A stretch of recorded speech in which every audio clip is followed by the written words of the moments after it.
morning! Today in occupational therapy, we're going to be working on one of my favorite fine motor bins. So this bin focuses all on cutting. And cutting is a wonderful way to build hand strength as well as bilateral hand coordination. So really getting those hands to work together. So I put this box together just with some of the common household items. And the nice thing about cutting is it can be modified for any skill level.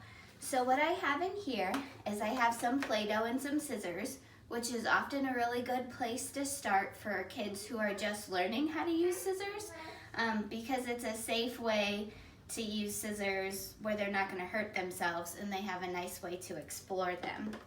And then what we do is we work on, after that, we move to some straight lines. So I have some straight lines. You can pretend to cut some grass.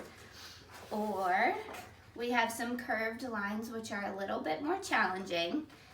And then we move on to shapes. So shapes are a little bit harder because you have to add that rotation piece. So one hand will hold the scissors and the other hand's going to be moving the paper as it goes.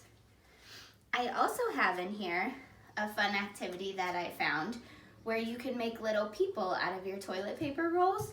And what you can do is you can cut them, have them give the toilet paper people a haircut. So, some important things to remember while you're cutting. You want to make sure that you have your child hold their scissors with the small hole up and the little hole down. So as you can see, we have my little helper right here.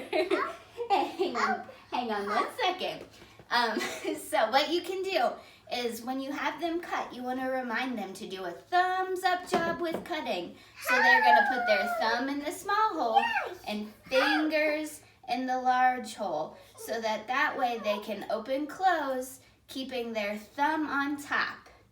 So in a similar fashion, you want to remind them thumb on top when they're cutting as well, so that way you get that proper hand rotation.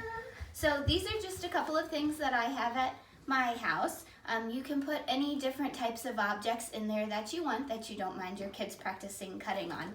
So you can even use coffee filters or some ribbon, but the ribbon's going to be a little bit more challenging. So those are just some fun things that you can do in a cutting fine motor bin. Hope you all have a good day today. Bye.